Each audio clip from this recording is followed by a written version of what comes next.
ಕಳ್ಳರಿದ್ದಾರೆ, ಎಚ್ಚರಿಕೆ.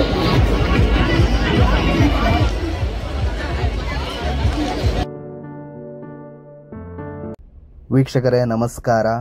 ನನ್ನ ಇವತ್ತಿನ ಪಯಣ ಸುಳ್ಯದ ಕಡೆಗೆ. ಸುಳ್ಯದ ಶ್ರೀ ಚೆನ್ನಕೇಶವ ಸ್ವಾಮಿಯ ಜಾತ್ರಾ ಮಹೋತ್ಸವ ನಡೀತಾ ಇದೆ.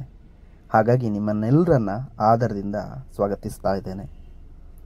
ನಿಮಗೆ ಚೆನ್ನಕೇಶವ ಸ್ವಾಮಿಯು ಆರೋಗ್ಯ ಐಶ್ವರ್ಯವನ್ನು ಕೊಟ್ಟು ನೆಮ್ಮದಿಯಿಂದ ಇರುವಂತಹ ದಾರಿಯನ್ನು ತೋರಿಸಲಿ. ನಿಮ್ಮೆಲ್ಲ ಕನಸು ನನಸಾಗಲಿ. ಈಗೇ ನೀವು ನೋಡ್ತಾ ಇದ್ದೀರಾ, ಇದು ಸುಳ್ಯದ ರಥಬೀದಿ. ಹಾಗೆ ಈಗ ನೀವು ನೋಡ್ತಿರುವಂಥದ್ದು ನೂತನವಾಗಿ ಬಂದಿರುವಂತಹ ಬ್ರಹ್ಮರಥ.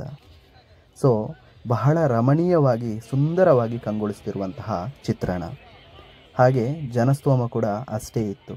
ಯಾಕೆಂತ ಹೇಳಿದ್ರೆ ಜನರು ಹೊಸ ರಥ ಬಂದಿರುವ ಖುಷಿಯಲ್ಲಿ ಉತ್ಸಾಹದಲ್ಲಿ ಸೇರಿರುವಂತಹ ರಮಣೀಯ ದೃಶ್ಯ ಇದು. ಇದರ ಇತಿಹಾಸವನ್ನು ತಿಳ್ಕೊಳ್ಳೋಣ ಬನ್ನಿ. ಸುಳ್ಯ ತಾಲೂಕಿನ ಶ್ರೀ ಚೆನ್ನಕೇಶವ ಸ್ವಾಮಿ ದೇವಸ್ಥಾನವು ದಕ್ಷಿಣ ಕನ್ನಡ ಜಿಲ್ಲೆಯ ಪ್ರಮುಖ ಧಾರ್ಮಿಕ ಕೇಂದ್ರಗಳಲ್ಲಿ ಒಂದಾಗಿದೆ.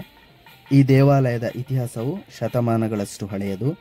ಆದರೆ ಅದರ ಸ್ಥಾಪನೆಯ ಕುರಿತಾದಂತಹ ಸ್ಪಷ್ಟವಾದ ದಾಖಲೆಯಾಗಲಿ ಶಾಸನವಾಗಲಿ ಲಭ್ಯವಿಲ್ಲ.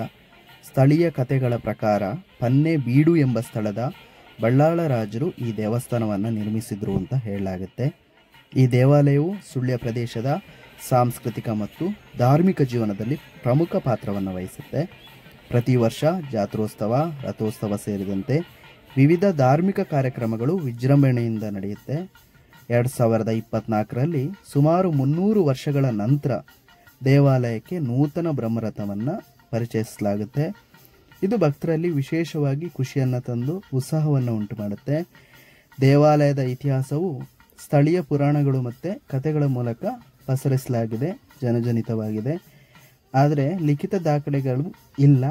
ಅದರ ಕೊರತೆಯಿಂದಾಗಿ ಸ್ಥಾಪನೆಯ ನಿಖರವಾದ ವಿವರಗಳು ತಿಳಿಯೋದು ತುಂಬ ಕಷ್ಟ. ಹಾಗಾಗಿ ಈ ದೇವಸ್ಥಾನ ಸುಳ್ಯದ ಪ್ರಮುಖ ದೇವಸ್ಥಾನದಲ್ಲಿ ಮೊದಲಿಗ ಅಂತ ಹೇಳ್ಬೋದು. ಸೊ ಈಗೇನು ನೀವು ನೋಡ್ತಾ ಇದ್ದೀರಾ, ಜನಸ್ತೋಮದಿಂದ ಕೂಡಿದಂತಹ ಜಾತ್ರಾ ಮಹೋತ್ಸವದ ವಿಶೇಷ ತುಣುಕಾಗಿದೆ. ಇದು ಇದರ ಇತಿಹಾಸ. ಜನವರಿ ಬಂತು ಅಂತ ಹೇಳಿದ್ರೆ ಸುಳ್ಯದ ಜಾತ್ರೆ ನೆನಪಾಗುತ್ತೆ. ಎಲ್ಲ ಜಾತ್ರೆಗಳು ಪ್ರಾರಂಭ ಆಗುತ್ತೆ.